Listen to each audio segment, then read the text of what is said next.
여러분, 오늘은 우리 영락교회 창립 13주년 기념주일로 지킵니다. 여러분, 벌써 13년의 세월이 흘렀습니다. 제가 신대원 졸업할 때에 하나님께서 저에게 약속을 주셨습니다. 영식아, 내가 너의 반석 위에 내 교회를 세울 거다.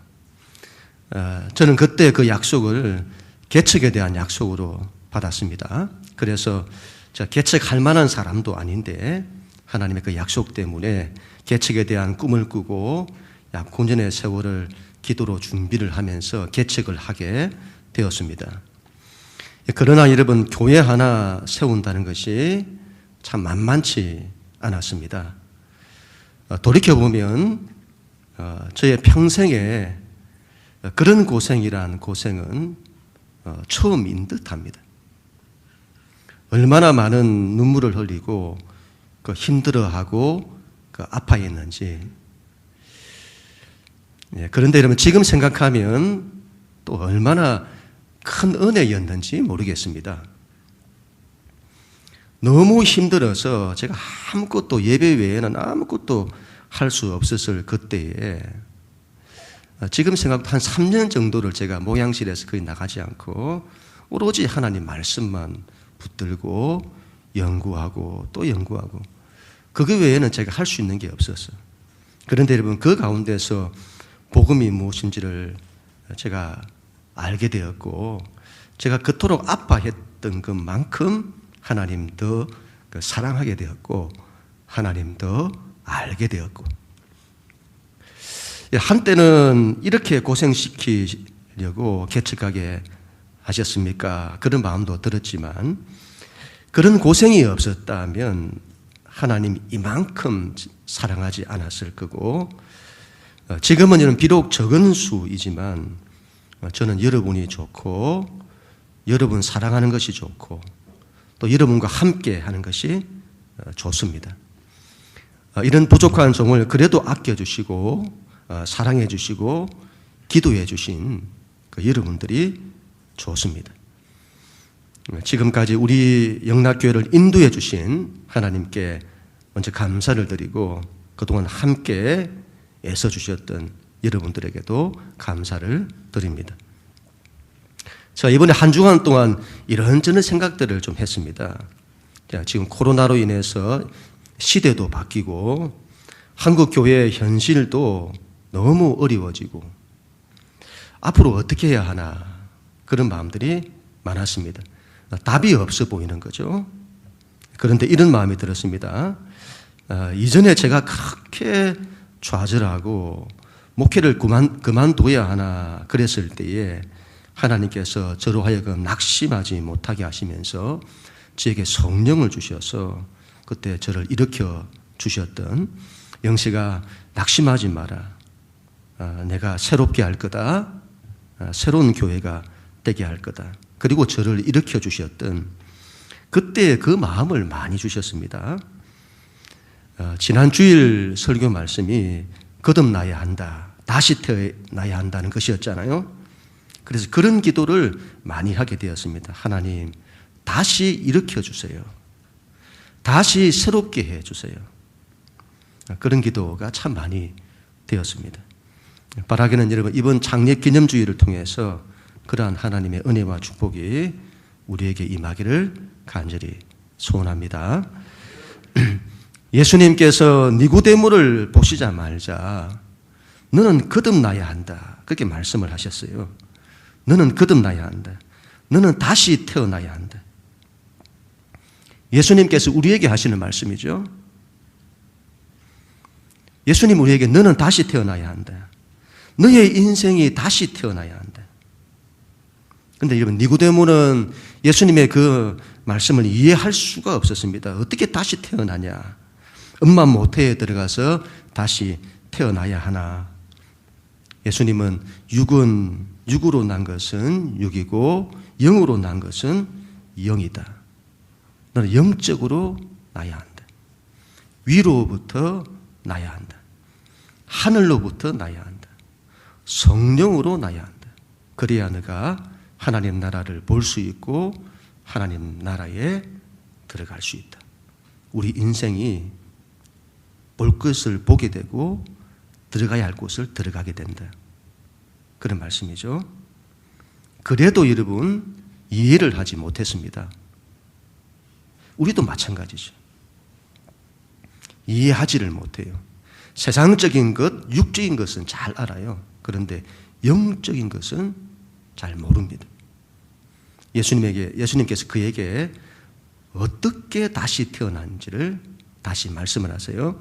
우리 12절, 13절 말씀인데 우리 하나님 말씀 같이 읽습니다. 시작. 내가 땅의 일을 말하여도 너희가 믿지 아니하거든 하물며 하늘의 일을 말하면 어떻게 믿겠느냐. 하늘에서 내려온 자 곧 인자 외에는 하늘에 올라간 자가 없느니라. 아멘. 내가 땅의 일을 말하여도 너희가 믿지 않는데 하물며 하늘의 일을 말하면 너희가 어떻게 믿겠느냐. 예수님께서 지금까지 말씀하신 것, 우리가 다시 태어나는 것, 그게 여러분 예수님과 예수님을 따르는 자들이 이 땅에서 그들이 보고 경험하는 거라는 거죠. 바람이 어디서 와서 어디로 가는지 알지 못하지만 그 존재를 아는 것처럼 이게 어떻게 일어났는지는 모르지만 우리도 그걸 안다는 거죠. 그런데 그것도 믿지 않는데 어떻게 하늘의 일을 말하면 믿겠느냐. 예수님은 땅의 일이 있고 하늘의 일이 있다고 하세요. 육적인 일이 있고 영적인 일이 있는 것처럼 땅의 일이 있고 하늘의 일이 있다. 그리고 예수님이 이 둘을 연결시키세요. 다시 말하면 예수님이 하늘의 일을 우리에게 나타내신다는 거죠. 그래서 이런 말씀을 하세요. 하늘에서 내려온 자, 곧 인자 외에는 하늘에 올라간 자가 없느니라. 지금까지 역사 속에서 어떤 누구도 하늘에서 내려온 자는 없었다. 이 말은 예수님만이 하늘에서 내려온 자라는 말씀이죠. 그래서 여러분 예수님만이 하늘의 일, 하나님의 마음, 하나님의 사랑, 하나님의 뜻, 하나님의 계획, 하나님의 목적, 그걸 온전히 아시고 그걸 우리에게 알려주신다는 거죠. 그리고 이 말씀은 우리에게 굉장히 중요하다고 보는데 하늘에서 온 자 외에는 하늘에 올라가지 못한다는 거잖아요. 그러면 예수님 외에는 하늘에 갈 수 없다. 우리는 하늘에서 오지 않았잖아요. 그러면 우리가 어떻게 하늘로 가죠? 예수 안에서 가는 거예요. 예수 안에서 그분 안에 속해서 가는 거예요. 거듭나야 된다고 말씀하잖아요. 이 거듭나야 된다는 이 말은 하늘 위로부터 난다, 하늘로부터 난다, 하나님으로부터 난다. 우리는 영적으로 하늘로부터 나야 하는 겁니다. 그렇죠? 거기로부터 와야 하는 거예요. 그래야 우리도 하늘로 갈 수 있다는 말씀이기도 한 겁니다. 하여튼 예수님께서는 당신 자신이 하늘로부터 온 자라고 말씀을 하시고 그리고 지금부터 하는 이 이야기는 하늘의 일이라고 하십니다. 니고데모가 전혀 못 알아들을 수 있기 때문에 예수님께서 구약의 사건을 예로 드세요. 14절 같이 읽습니다. 시작. 모세가 광야에서 뱀을 든 것 같이 인자도 들려야 하리니. 아멘. 구약 민수기 21장에 나타난 말씀인데 그 유명한 불뱀 사건입니다. 백성들이 하나님을 원망하고 모세를 원망했습니다. 지름길을 두고 돌아가게 했다는 거죠. 지름길을 두고 그것도 그 상대 에돔 족속이 반대를 해서 그 길을 지나가지 못했는데 그 길로 먼 길을 돌아가게 된 겁니다. 그래서 백성들이 자기들을 너무 이렇게 힘들게 하냐는 거죠. 그래서 원망한 거예요. 그 일로 이런 심판을 받습니다. 불뱀들이 나타나서는 사람들을 물어 죽이는 거예요. 불뱀은 붉은 점이 있는 독사인데 물리면 몸에 고열이 나면서 사람을 죽인다는 거죠. 코로나와 비슷하죠. 열을 가지고 죽이잖아요. 수많은 사람들이 뱀에 물려 죽는 거예요. 그때 자신들의 죄를 깨닫고 회개를 합니다. 모세가 하나님께 기도를 하죠. 그때 하나님께서 놋으로 뱀 모양을 만들어 장대에 달아 높이 세우라. 그리고 백성들에게 그 장대에 달린 놋뱀을 바라보라는 거예요. 그러면 산다. 그러면 산다. 여러분, 이걸 믿어야 할까요? 자신들을 물어 죽이는 그 뱀을 쳐다보라니. 사람이 제일 싫어하는 짐승이 뱀이잖아요. 이런 뱀은 징그러워가지고 쳐다보기도 힘들어요. 그리고 이스라엘 민족에게 뱀은 사탄을 상징하잖아요. 그걸 쳐다보라고 하니 쉽지 않은 거죠. 그래서 여러분, 그걸 안 믿고 안 쳐다본 사람은 다 죽더라. 그리고 그걸 쳐다본 사람은 다 살더라 하는 거죠. 왜 이러면 그걸 보면 살았을까요? 놋뱀이 무슨 큰 효험이 있기 때문일까요? 그렇지 않죠. 놋뱀을 장대에 이러면 높이 달았잖아요. 장대에 높이 달아서 들은 거예요. 모든 사람이 보게 하기 위해서 그렇게 한 것도 있지만, 장대에 높이 달아 들었다는 이 말은 마치 모세가 아말렉 족속과 전투할 때 산으로 올라가서는 지팡이를 가지고 하늘 높이 들고는 기도하는 겁니다. 그걸 본 이스라엘은 이기는 거예요. 그와 같이 그 말은 장대를 높이, 모세가 지팡이를 높이 든 것은 장대를 높이 든 것과 같은데, 그 장대가, 지팡이가 하늘을 향하잖아요. 그 말은 이스라엘 백성에게 너희가 하나님을 바라봐라 하는 그런 말씀이죠. 모세는 이스라엘 백성들에게, 이스라엘 백성들아 너희는 하나님을 바라보라는 거예요. 그래야 너희가 산다. 그리고 지금 놋은 심판을 말해요. 그래서 놋뱀이라고 하는 것은 우리를 죽이는 이 사탄의 죄와 죽음, 그 권세를 하나님이 심판하신다는 거죠. 그걸 보라는 거죠. 그걸 쳐다보는 사람들은 다 산다는 거죠. 예수님 그걸 말씀하시는 거예요. 장차 예수님이 이루실 십자가 사건을 말씀하는 거죠. 광야에서 장대에 놋뱀이 달린 것처럼 예수님이 십자가에 달려 높이 들린다는 거죠. 그 십자가의 예수를 너희가 바라보라. 그 예수님이 우리의 죄에 대한 심판을 당신이 대신 받으시는 겁니다. 그걸 바라보라는 거죠. 그러면 너희가 산다.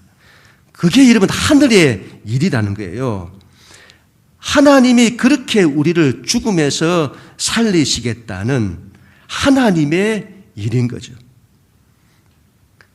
이건 세상 누구도 알지 못하는 거예요. 땅에 있는 자는 어떤 것으로도, 어떤 누구도, 어떤 종교도, 어떤 철학도, 어떤 과학도, 어떤 이데올로기도, 어떤 기술 문명도 이걸 알지 못한다. 오직 하늘에서 내려온 예수님만이 그걸 아시고 그걸 우리에게 말씀하시는 거죠. 그런데는 그걸 우리가 믿지 못하는 거예요. 어떻게 그런 걸 쳐다보라는 거죠. 그거 본다고 사느냐 하는 거죠.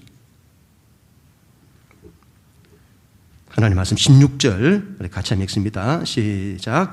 하나님이 세상을 이처럼 사랑하사 독생자를 주셨으니 이는 그를 믿는 자마다 멸망하지 않고 영생을 얻게 하려 하심이라. 아멘.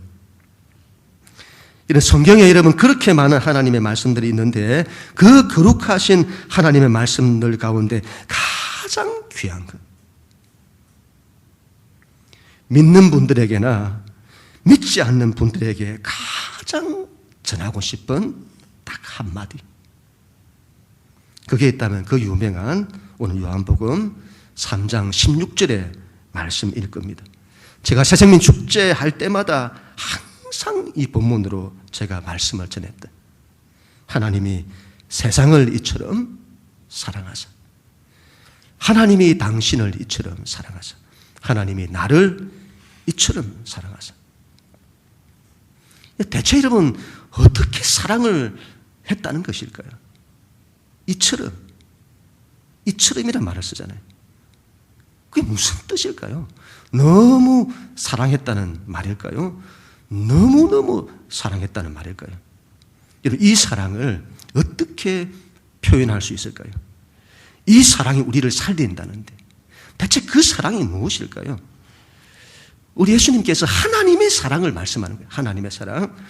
예수님만이 하늘에서 오셨기 때문에 그 하나님의 사랑의 크기를 아시는 거죠. 그 대상을 세상이라고 해요. 세상. 헬라어로 코스모스라고 하는데 그 옛날 창세기에서의 코스모스는 질서와 조화를 지닌 우주와 세계를 말하지만 그러나 지금의 코스모스는 인간이 하나님의 뜻을 저버린 그 세계, 그 인류를 말씀하는 거죠. 사랑의 정도는 그 대상에 의해서 결정이 돼요.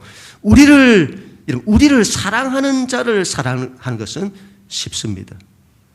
우리를 사랑하지 않는 자를 사랑하는 것은 어렵지만 그래도 할 수 있습니다. 그런데 우리를 반대하는 원수 같은 자를 사랑하는 것은 정말 어렵습니다. 그리고 그런 사람을 이처럼 사랑하는 것은 더 어렵습니다. 대체 어떻게 사랑하셨기에 이처럼 사랑하셨다고 하는 것일까요? 이처럼. 앞에 나왔던 말씀을 가리키죠. 광야에서 뱀을 든 것처럼 인자도 들려야 하리라. 예수님의 십자가를 말하는데 하나님께서 우리를 살리기 위해 당신의 아들을 십자가에 내어주시는 거예요. 우리가 받아야 할 심판을 그 아들이 대신 받게 하셔서 우리를 살리는 거죠. 하나님께서 여러분 아브라함에게 아들 이삭을 바치라고 할 때에 그때 여러분 이 아브라함의 마음이 어땠을까요? 자식을 바치라는데. 차라리 이런 본인이 죽는 게 낫죠. 아들을 바친다는 것은 아비로서는 할 수 없는 것입니다. 그런데 여러분, 그 사람을 사랑해서 그 사람을 살리기 위해서 그 아들을 바칠 수밖에 없는 그 일을 하셔야 하는 하나님 아버지의 마음은 어땠을까요? 대체 우리는 누구일까요? 대체 우리는 누구이기에 하나님이 우리를 그렇게 사랑하신다고 하시는 것일까요? 하나님이 우리를 당신의 아들을 주실 만큼 사랑하신다고 하는데 그 사랑을 우리가 믿을 수 있을까요? 이걸 못 믿는 거예요. 이 세상에 없는 사랑이기 때문에. 그래서 내가 땅의 일을 말하여도 믿지 않는데 내가 하늘의 일을 말하면 내가 믿겠냐? 하나님이 이처럼 사랑하사 독생자를 주셨다고 하잖아요. 독생자. 헬라어로 모노게네스라고 하는데 모노라고 하는 단어와 게네스라는 단어가 결합된 겁니다. 여기에 대한 다양한 해석이 있는데 모노라고 하는 것은 only라는 말이죠. 오직 하나, only란 뜻이에요. 문제는 게네스인데 되다라는 동사에서 나왔다고 보는 해석이 있습니다. 그래서 오직 하나이신 자, 유일한 자라는 뜻이 돼요. 출산하다, 낳다는 동사 겟나오에서 나왔다고 보는 해석이 있습니다. 그렇게 해석을 하면 유일하게 태어난 자라는 뜻이 됩니다. 마지막으로 종족이나 혈족을 뜻하는 명사 게노스에서 파생된 것으로 해석하기도 합니다. 게노스. 지금으로 하면 게놈, 게노스, 게놈 이렇게 파생된 거다 보는 거죠. 게놈이 뭐죠? 유전자를 말하잖아요. 요한복음과 바울 신학의 대가인 김세윤 박사는 그래서 이 독생자를 독종자라고 해야 한다고요. 저 이름이 좀 이상하잖아요. 독종하니까, 그죠? 종이란 게 그 유전학에 써보면 종속할 때 그건 종이거든요. 그래서 하나님의 유전자를 가지신 하나밖에 없는 아들이라는 거죠. 여러분, 그분을 우리에게 주셨다는 겁니다. 하나님의 유전자를 가지신 하나밖에 없는 그 아들. 왜 그렇게 하시죠? 우리를 사랑하셔서 우리를 살리기 위해서. 내가 땅의 일을 말하여도 믿지 않는데 하늘의 일을 말하면 내가 믿겠느냐.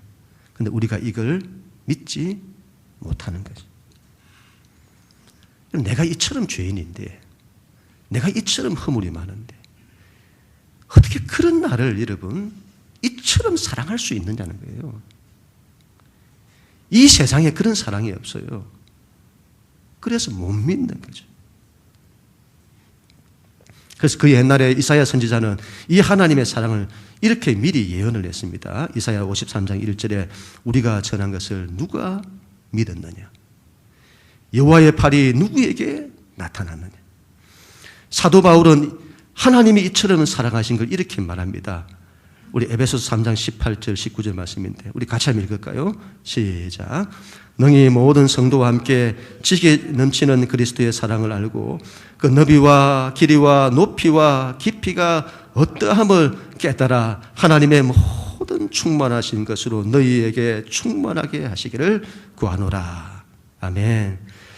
그 사랑에 사도 바울이 이걸 깨달은 거예요. 하나님의 사랑이 얼마나 큰지, 그 사랑의 넓이가 얼마나 큰지, 온 세상 모든 민족 땅끝까지 온 우주 끝까지 미치는 거죠. 그 높이가 얼마나 큰지 가장 높은 곳에 있는, 우리가 헤아릴 수도 없고 이룰 수도 없는 가장 높은 사랑인 거죠. 그 깊이가 이러면 얼마나 큰지, 우리의 그 어떤 상처와 아픔, 어떤 좌절과 절망, 그 어떤 죽음의 깊은 곳에 우리가 있다 할지라도 그를 끄집어내어 살리는 그 사랑이다 이 말이죠. 그 사랑이 어떠함을 깨달아 그 하나님의 충만한 것으로 너희가 충만하기를 원하노라. 그 사랑이 얼마나 컸으면 그 이름이 여호와예요. 우리와 함께하기를 원하시는 하나님, 우리의 삶의 자리, 우리의 고통과 아픔의 자리, 좌절과 절망의 자리에 오셔서 우리와 함께하기를 원하시는 그 하나님, 그래서 임마누엘이라고 하시는 거죠.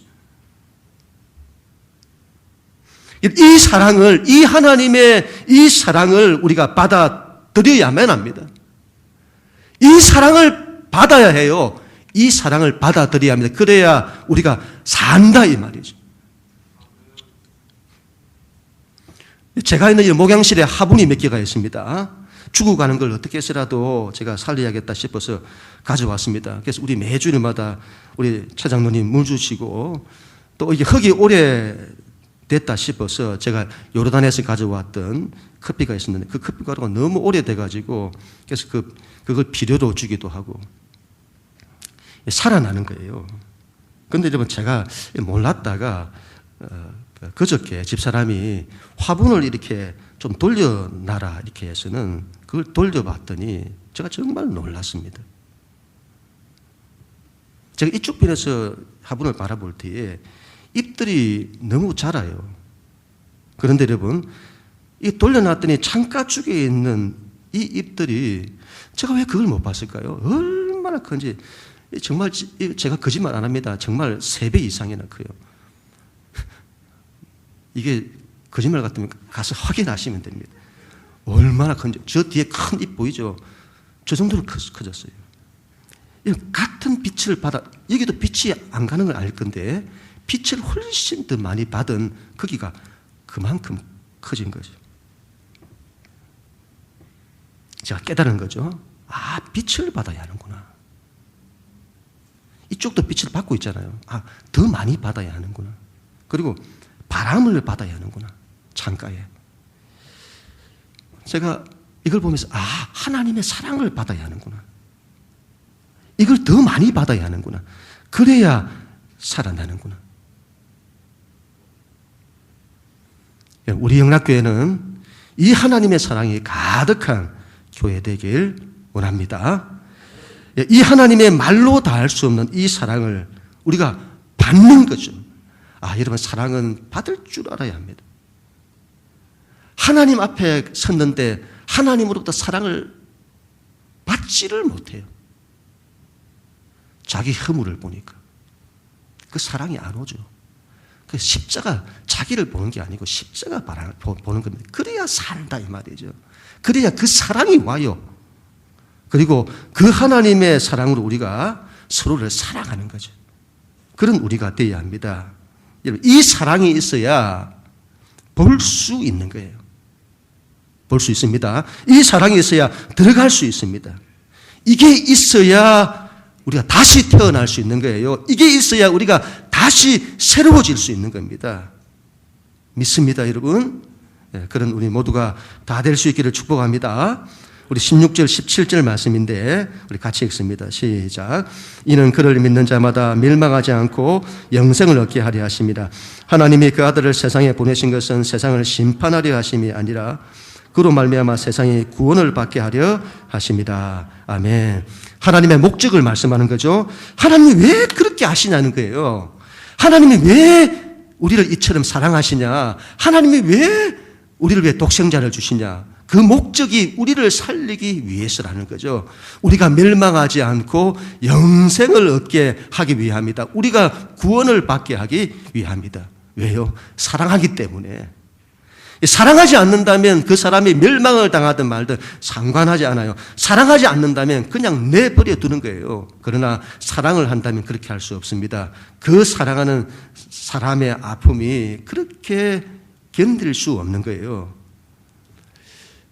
제가 여러분 지난 주간에 결혼식을 다녀왔는데 여러분 서로 좋아서 죽더라고요. 이 신랑이 신부가 직장을 다니고 있는데 그걸 그만두게 했대요. 자기가 다 먹여 살리겠다고. 사랑하기 때문이죠. 사랑하기 때문에 그 사람이 고생하는 걸 못 보는 거예요. 사랑하는 사람이 행복하면 그렇게 행복한 거죠. 사랑하는 사람이 힘들어하면 그렇게 힘든 거예요. 그게 사랑이다. 부모는 자식이 아파할 때 그렇게 힘든 거예요. 하나님도 마찬가지다. 우리가 아파할 때에 가장 아파하세요. 하나님의 목적은 단 한 가지. 우리가 잘 사는 거죠. 우리가 멸망당하지 않는 거예요. 우리가 심판을 받지 않는 거죠. 하나님께서 우리가 멸망당하지 않도록 이처럼 사랑하셨다. 우리가 이걸 볼 때, 여러분, 이걸 볼 때에 여기서 멸망이라고 하는 것이 단순한 죽음이 아니라는 걸 알 수 있습니다. 멸망을 소멸 정도로 생각하는 사람들이 많아요. 죽음을 소멸로 생각하는 거죠. 죽으면 모든 것이 끝난다. 모든 것이 없어져 버린다. 그것도 괜찮겠다. 그렇게 여기는 거죠. 그렇지 않습니다. 멸망은 소멸하는 것이 아니라 영원한 영벌이라, 영원한 벌, 심판이죠. 그래서 하나님께서 그런 멸망에서 우리를 살리기 위해 그렇게 멸망당하는 우리를 보지 못하시는 거죠. 사랑 때문에. 그래서 우리를 이처럼 사랑하시는 겁니다. 집을 나간 탕자가 모든 걸 다 잃어버렸어요. 다 망하고 온 아들. 그 아들을 단순히 받아주는 것으로 만족하는 것이 아니에요. 그 아들에 대한 사랑이 얼마나 큰지 아버지는 그에게 제일 좋은 옷을 입히고 손에 가락지를 끼우고 신발을 신기고 그 아들이 행복할 수 있도록 모든 걸 다 해주는 것이죠. 멸망당하지 않는 것에서 끝나는 것이 아니라 우리를 영광스럽게 해주시는 것입니다. 이게 하나님 아버지의 소원이고 목적이에요. 이게 하나님 안에 너무 강한 거죠. 이게 우리를 살린다. 우리에게도 이 하나님의 마음이 있어야 한다고 봅니다. 이처럼 사랑하는 마음. 그리고 어떻게 해서라도 살리려는 마음이죠. 살리려는 마음. 예수님은 당신 자신을 어떻게 이해를 하셨다고 했죠? 예수님은 당신 자신을 구원자로 이해를 하셨습니다. 구원자라는 말은 살리는 자다. 그게 예수님의 정체성이에요. 그래서 예수님은 그 마음에 오로지 살리고자 하는 이 마음을 가지고 계시는 거죠. 우리도 그래야 한다. 모든 것을 살리려고 해야 한다. 사랑한다면 그래야 한다. 자신을 내버려 두지 마세요. 자기 인생을 내팽개치지 마세요.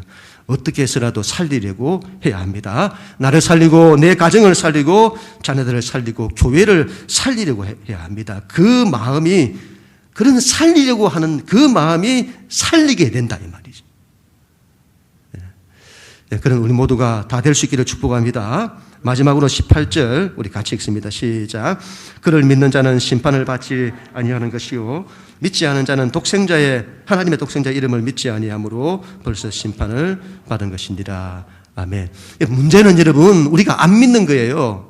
하나님이 우리를 이처럼 사랑하셨다. 하나님은 우리를 어떻게 해서라도 살리기 원하신다. 그런데 우리가 그걸 몰라요. 너희가 땅의 일을 말하여도 믿지 않는데 하늘의 일을 말하면 어떻게 믿겠느냐. 예수님은 말씀하시는 거죠. 너희가 믿어야 한다 이 말이에요. 믿어야 한다. 그걸 믿으면 너희가 산다. 믿지 않는 자는 벌써 심판을 받은 것이니라 이런 말씀하시잖아요. 믿지 않은 자는 벌써 이미 심판을 받은 거다. 이게 무슨 말이에요, 여러분? 이걸 잘 이해해야 한다고 보는데 우리는 여러분 예수님을 믿지 않는 것 때문에 심판받는 것이 아닙니다. 우리가 심판받는 것은 우리 자신의 죄 때문이에요. 인간은 죄로 인해서 심판이 이미 법적으로 선고된 겁니다. 이미 선고가 되었어요. 거기에서 빠져나올 수 있는 방법이 하나님이 우리를 살리기 위해 독생자를 주신 그걸 믿어야 한다는 거죠. 그래야 사면될 수 있는 거예요. 그런데 믿지 않으니 심판은 이미 선고된 그대로 결정된 그대로 심판은 너에게 임하는 거다. 이미 심판이 이루어진 거다. 그런 말씀인 거죠. 믿어야 합니다. 여러분 믿어야 합니다. 여러분 이 세 가지가 항상 같이 가야 된다고 보는데 사랑과 믿음과 소망이에요. 생명의 역사가 일어나는 곳에는 항상 이 세 가지가 있다. 생명이 역사하지 않는 우리의 삶에 빛이 없어지고 어둠이 찾아오는 곳에는 이 세 가지가 없다. 사랑이 없어요. 믿음이 없어요. 소망이 없어요. 이 세 가지가 항상 있어야 한다. 하나님의 이처럼 사랑, 그 사랑이 있어야 합니다. 그 사랑으로 우리가 서로 사랑을 해야 되는 거죠. 사랑이 있어야 됩니다. 가정도 그래야죠. 사랑이 있어야 합니다. 두 번째, 소망이 있어야 해요. 하나님께서 모든 걸 살리실 거라고 하는 그 소망. 그리고 믿음이 있어야 하는 거죠. 하나님 말씀은 틀림이 없고 하나님은 반드시 그렇게 하실 것이라는 그 믿음이 있어야 합니다. 제가 지난 추석 명절 때에 시골에 갔는데 저희 어머니 너무 좋아하시는 거예요. 오랜만에 형제 3명이 다 모였어요. 그리고 형제 3명이 함께 한 집에서 같이 잤습니다. 저희 큰형님은 어머니 옆에서 주무시고. 그게 그렇게 여러분 좋으셨던가 봐요. 너무 좋으시다고 저한테 말씀하시는 거죠. 아, 여러분 자식들이 그렇게 좋은가 봐요. 그 마음을, 그 부모의 마음을 자식들이 어떻게 다 이해할 수 있을까요? 그리고 돌아오는데 이런 그냥 보내시는 법이 없어요. 여러분 이건 한 번도 제 예상이 빗나간 적이 없습니다. 빈손으로 보내시는 법이 없습니다. 항상 바리바리 싸주시는 거죠. 하나님은 더 그러시다고 봅니다. 우리가 그렇게 좋으신 거예요. 우리와 함께 있는 것이 그렇게 좋으신 거예요. 우리가 그 하나님 앞에 나아가면 그렇게 좋으시다고 말씀하시고, 그리고 우리가 그냥 빈손으로 돌아가도록 돌려보내시는 법이 없는 거죠. 바리바리 싸주시는 겁니다. 그런데 우리가 그걸 안 믿어요. 문제는 믿음이라고 봐요. 하나님의 사랑에 대한 이 믿음. 우리를 사랑하시기 때문에 그렇게 하시는 거죠. 그래서 우리가 기도의 자리에 나아갈 때에도 늘 그런 마음 가지고 오늘은 또 어떤 은혜를 주실까? 어떤 축복을 주실까? 이런 믿음이 없으면 항상 기도도 그렇고 예배도 그렇고 전부 형식이 되는 겁니다. 하나님은 그냥 돌려보내시는 법이 없다. 그러니까 예배 자리에 나오면 하나님이 주실 것들을 기대하면서 막 이걸 받고자 하고 이래야 이게 부어진다 이 말이죠. 이게 마음이 없어요. 그 믿음이 없다 이 말이죠. 하나님 앞에 나아가는데도 아무런 기대가 없는 거예요. 빈손으로 돌려보내시는 법이 없는데 아무것도 받는 게 없는 거예요. 아무것도 받는 게 없어요. 왜요? 믿음이 없어서.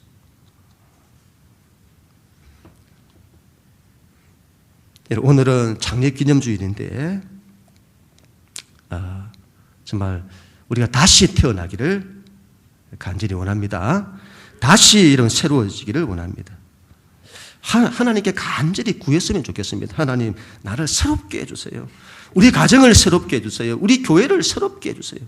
하나님, 다시 일으켜 주세요. 다시 일으켜 주세요.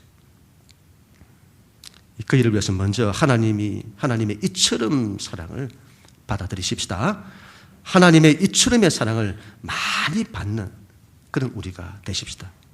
우리가 그 사랑으로 서로 사랑하는 우리가 되십시다. 두 번째로는 하나님의 목적은 우리를 어떻게 해서라도 살리는 것입니다. 그 하나님이 우리를 살리실 것을, 우리를 다시 일으키실 것을 소망하십시다. 어떻게 해서라도 살리려는 마음도 우리가 가지십시다. 자신을, 가정을, 교회를 어떻게 해서라도 살리기를 원하십시다. 마지막으로 거기에 대한 믿음을 가지십시다. 주님께 대한 믿음으로 일어서십시다. 하나님께서 결단코 우리를 빈손으로 돌려보내지 않을 것입니다. 그런 우리 모두가 다 될 수 있기를 주님 이름으로 간절히 축원합니다.